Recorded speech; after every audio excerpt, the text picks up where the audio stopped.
Constitution का काम है जनता को बेवकूफ बनाना कि तुम मालिक हो, तुम रूलर हो, डेमोक्रेसी है, यू आर द रूलर, जबकि हकीकत है कि handful of crooks are our rulers. भेड़ बकरी जैसे वोट देते हो, 2 लाख यादव वोट पड़ गए, 2 लाख हरिजन वोट पड़ गए, 2 लाख मुस्लिम वोट पड़ गए, तो मेरा टुटनू तू एक वोट का क्या मतलब? It mean nothing. I have never voted in my life and I never will because I believe it to be fraud. We need a second bill of rights जिसमें प्रोवाइड किया गया है right to employment, right to health care, right to nutritious food. ये second bill of rights लाना बहुत ज़रूरी, क्योंकि इसके बगैर पहला बिल ऑफ राइट्स is useless, it is illusory.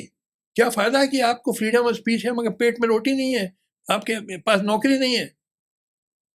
इन्होंने बड़ी पावरफुल स्पीच दी थी, हालांकि वो इम्प्लीमेंट नहीं हुई, ही डाइड नेक्स्ट ईयर। मगर ये तो कहने का मतलब है कि राष्ट्रवाद का मतलब यही है इकोनॉमिक राइट्स, लोगों को अच्छा जीवन मिले, बेहतर जिंदगी मिले, हाई स्टैंडर्ड ऑफ लिविंग मिले। इसके अलावा और कोई मतलब नहीं है राष्ट्रवाद का। ये तो बड़ी एलिमेंट्री चीज़ है कि अगर आपके पास नौकरी नहीं है, रोटी नहीं है, तो ये सब फ्रीडम ऑफ स्पीच भी बकवास है भाई। क्या करोगे फ्रीडम ऑफ स्पीच लेके और लिबर्टी लेके? खाने को है नहीं, हम बात कर रहे हैं लिबर्टी, फ्रीडम ऑफ स्पीच की। तो लिहाजा हमारे यहाँ भी इंडियन कॉन्स्टिट्यूशन में फंडामेंटल राइट्स में ये सब पॉलिटिकल राइट्स हैं, liberty, freedom of speech, equality, freedom of religion, but they are useless. Sir आपने कॉन्स्टिट्यूशन की बात की, कॉन्स्टिट्यूशन और इंस्टीट्यूशनल फ्रेमवर्क भारत का, जैसे इलेक्शन कमीशन ऑफ इंडिया, जैसे जुडिशरी, ये जो और जितने भी चेक्स एंड बैलेंसेस और अकाउंटेबिलिटी के इंस्टीट्यूशंस थे, उन सब को जिस तरह से गिरफ्त में लिया है पॉलिटिकल क्लास ने, इस बार के चुनाव में इलेक्शन कमीशन ऑफ इंडिया का रोल क्या रहा है? तो what is parliamentary democracy without the effective institutional framework of checks and balances? देखिए, पहले क्या करें? पहले चीज आप समझिए, ये कॉन्स्टिट्यूशन इंडिया का ये सब धोखा है।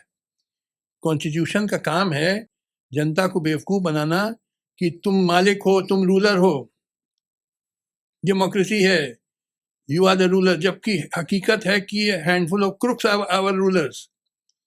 ये कॉन्स्टिट्यूशन का काम है जनता को बेवकूफ बनाना कि सब तुम मालिक हो देश के, जबकि मालिक एक handful of crooks, handful of thieves वो हैं। फिर बिना कॉन्स्टिट्यूशन के कैसे? दूसरा कॉन्स्टिट्यूशन बनाना पड़ेगा। ये कॉन्स्टिट्यूशन धोखा है। I have no faith in this constitution, I have no faith in democracy. मैं कभी वोट देने नहीं जाता हूं। बना रहा है दूसरा। I never go to vote, I have never voted in my life and I never will. क्यों? सुनिए, 90% हिंदुस्तानी जब वोट देने जाता है, ये नहीं देखता कि उम्मीदवार अच्छा आदमी है, बुरा है, पढ़ा लिखा, अनपढ़, क्रिमिनल, नॉन क्रिमिनल, सीधे सीधे जात बिरादरी देखता है कैंडिडेट की। तभी इतने सारे क्रिमिनल्स हैं आपके पार्लियामेंट में हैं। तो ये डेमोक्रेसी है आपकी? आप नहीं देखते हैं कि कैसा उम्मीदवार है आपके भले के लिए काम? भेड़ बकरी जैसे वोट देते हो, 2 लाख यादव वोट पड़ गए, 2 लाख हरिजन वोट पड़ गए, 2 लाख मुस्लिम वोट पड़ गए, तो मेरा टुटनू तू एक वोट का क्या मतलब? It mean nothing. I have never voted in my life and I never will because I believe it to be fraud. पूरी आपकी जो डेमोक्रेसी है ये कास्ट और रिलीजन पे चल रही है 90%। तो मैं क्यों अपना टाइम बर्बाद करूं? मुझे इसमें कोई फेथ ही नहीं है। हमको तो एक ऑल्टरनेटिव सिस्टम चाहिए which will arise after a people's struggle and a people's revolution. ये पार्लियामेंट्री डेमोक्रेसी से कुछ नहीं भला होगा, ये तो बल्कि और मजबूत करती है जातिवाद को, क्योंकि इसी पे चलती है जातिवाद और सांप्रदायिकता पे चलती है पूरी आपकी पार्लियामेंट्री डेमोक्रेसी। तो लिहाजा मैंने कभी ना वोट दिया ना दूंगा। मैं क्यों टाइम अपना बर्बाद करूं? लोग कहते हैं आप वोट क्यों नहीं देने जाते हो? मैंने कहा मैं बेवकूफ़ नहीं हूँ, इसीलिए नहीं जाता हूँ। भेड़ बकरी जैसे तुम वोट देते हो, देखते नहीं हो उम्मीदवार कैसा है, अच्छा है, बुरा। फूलन देवी को, डकैत को आपने वोट दे दिया, इतने सारे क्रिमिनल्स वोट दे दिए।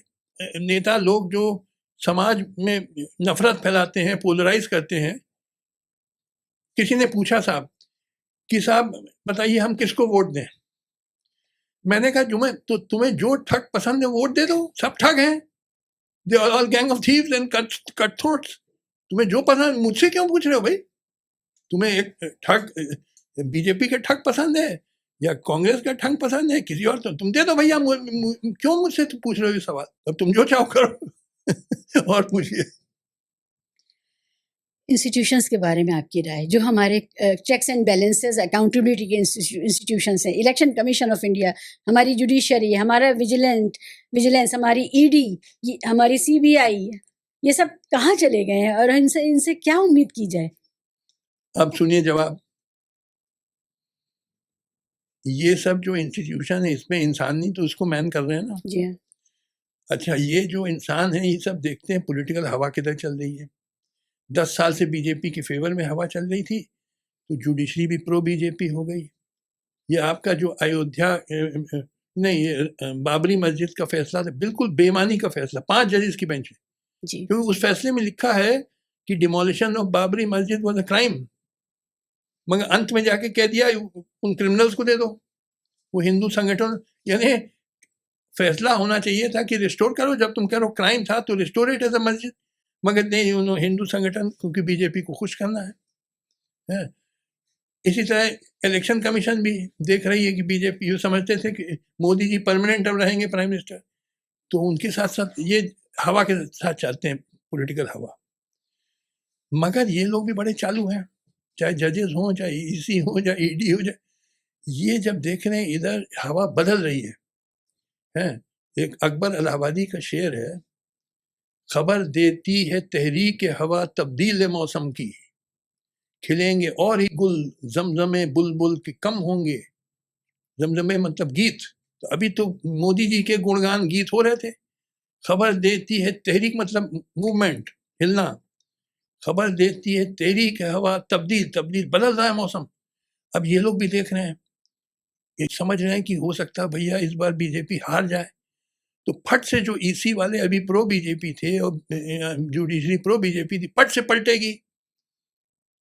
और ये जो आपके मीडिया वाले हैं, माफ करिएगा, गोदी मीडिया, अर्नब गोस्वामी, राहुल शिवशंकर, नाविका कुमार, अभी जो मतलब वो प्रो मोदी थे, अगर खुदा न खास्ता राहुल की कोलिशन गवर्नमेंट बन गई, देखिए क्या समरसौट लेंगे।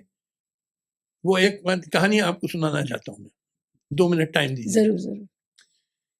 एक बार गांव में एक दंगल हो रहा था, कुश्ती रेसलिंग मैच, तो अखाड़ा होता है गांव में, आप पता नहीं गई हैं कि नहीं? जी मैं जानती हूँ अखाड़ा। अच्छा, वो चौकोर होता है, उसके चारों ओर लोग खड़े हुए देख रहे हैं, बीच में 2 पहलवान लड़ रहे थे, पहलवान ए और पहलवान बी। एक बौना था, वो भी देखना चाहता था कुश्ती। अब बेचारा क्या करे, नाटा था, सामने लंबे लंबे लोग खड़े थे घेरे हुए अखाड़े को। तो उसने क्या किया, वो चिल्लाने लगा, मामा ने पटक दिया, मामा ने पटक दिया। उस वक्त जो पहलवान ए ने पहलवान बी को पटक दिया था, तो बौना चिल्लाया, मामा ने पटक दिया, मामा ने पटक दिया। तो जो लोग खड़े थे वो सोचे ये जो पहलवान है बौने का मामा है, तो उन्होंने सोचा है बौने को भी देखने दो अपने मामा को, तो उसको सामने ले आए। अच्छा, जब सामने ले आए तब तक वो जो पहलवान बी नीचे गिरा हुआ था, उसने ये लंगी मारी, और पहलवान ए जो ऊपर थे वो गिर पड़े, और पहलवान बी उनके ऊपर चढ़ गया। तो बौना ने कहा, यही है मेरा मामा, यही है मेरा, इन्हें पहलवान ए पहले मामा थे, अब पहलवान बी मामा हो गए। तो अभी तक जो अर्नब गोस्वामी और ये आपके ये गोदी मीडिया राहुल शिवशंकर मोदी को अपने मामा मानते थे, अगर खुदा न खास्ता राहुल गांधी प्राइम मिनिस्टर हो जाए, खट से कहेंगे यही है मेरा मामा, फट से पलटेंगे। जैसे आपके ये जैसे फॉर एग्जांपल ये अंबानी अडानी, अब तक तो ये समझते थे मोदी हमेशा प्राइम मिनिस्टर बना रहेगा, तो उसके साथ हो गए, क्योंकि ये जो बिजनेसमैन होते हैं किसी के नहीं होते।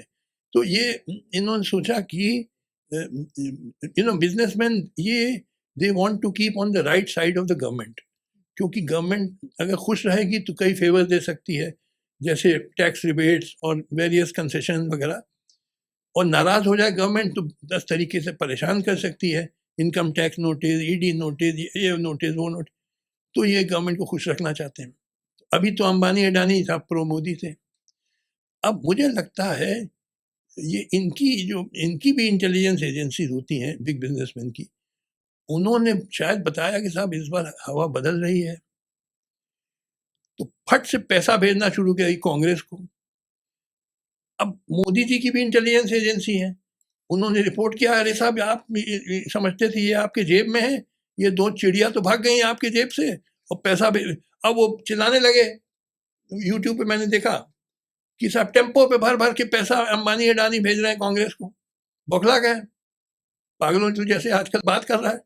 तो क्योंकि भाई देखिए बिजनेसमैन किसी के नहीं होते हैं, अपने होते हैं। वो देख रहे हैं हो सकता है भैया कांग्रेस लेड अलायंस पावर में आ जाए तो उनको भी खुश रखना है, तो they keep the eggs in several baskets कि भाई रूलर को भी दो पैसा, ऑपोजिशन को भी, क्योंकि ऑपोजिशन कल रूलर हो जाए तो उसको, तो अब वो पैसा भेजना शुरू। अब ये मोदी को मालूम हो गया, अब बौखला गया। और आजकल तो मोदी तो यानी जैसे पागलों जैसे बात करने लगा है, अंड बंड मंगलसूत्र और क्या वो मुजरा नहीं, मुजरा कहाँ हो रहा है इस इलेक्शन से? मुजरे से क्या मतलब, हमें समझ नहीं आ रहा है। मटन मुर्गा और क्या वो 7 पीढ़ियों के पाप, पागलपन के अंड भंड। और क्या वो कि बैंक से खाता, बैंक के खाते में आपका अगर ये कांग्रेस एसपी गवर्नमेंट बनी तो आपके बैंक के खाते से पैसा ले जाएंगे। और ये लोग एसपी कांग्रेस की गवर्नमेंट बनी यूपी में तो ये राम मंदिर पे बुलडोजर चला देंगे, सुना होगा जी जी। पागलों जैसे बात कर रही है ना, इसका मेंटल बैलेंस खत्म हो गया। ये इतना घमंडी हो गया था, ये समझता था कि मुझे तो दुनिया रिकॉग्नाइज कर रही है, विश्व गुरु, 56 इंच का सीना। इनको पहले देखिए जब ये चीफ मिनिस्टर थे इनको वीसा डिनाई कर दिया गया था। बाद में जब ये प्राइम मिनिस्टर बने, ये जो वेस्टर्न कंट्रीज ये भी बड़ी चालू होते हैं इनके लीडर्स, इन्होंने सोचा कि प्राइम मिनिस्टर हो गया तो भाई हमको अपने बिजनेस कंसर्न्स के लिए वेरियस बेनिफिट्स चाहिए इंडियन गवर्नमेंट से, तो इसको खुश करो। तो फिर से वीसा रिस्टोर कर दिया, इसलिए नहीं कि उसके कोई दोस्त हो गए, अपने इकोनॉमिक बेनिफिट्स, अपने उनकी बिजनेस फर्म्स हैं तो उनको फ़ायदा दिलाने के लिए इनको वीसा रिस्टोर कर दिया। और ये आए, अमेरिका आए, आपको याद होगा वो टेक्सास में हाउडी मोदी हुआ था, वो डाइंड एंड वाइंड एंड फेटेड। मगर अब वो जो वेस्टर्न कंट्रीज उनको भी मालूम हुआ, उनकी भी इंटेलिजेंस एजेंसी है कि तो भाई इसकी तो कुर्सी खिसक रही है, 1 मिनट नहीं लगेगा इसको डिच करने में। आप समझे ना, ये समझता था कि हमको तो दुनिया ने रिकॉग्नाइज कर दिया है, अमेरिका ने, तो I am really a great man. पगला गया था, घमंड आ जाता है। अब की बार ट्रम्प सरकार कह के आए थे वहां, 2 बार कह के आए थे। मगर सवाल ये है कि अब हिकड़ी निकल रही, क्योंकि अब इसको भी समझ आ रहे हो कि ये तो हमको डिच कर रहे हैं। कोई ये इनके परमानेंट दोस्त थोड़ी थे, वो तो because of certain they thought कि because he is prime minister we can get many benefits for our firms. तो मगर ये इतना घमंड इसमें आ गया था, इतना घमंडी हुए, यानी ये अपने मिनिस्टर्स को भी बिल्कुल जैसे मक्खी जैसे, यानी he used to treat his ministers like dirt.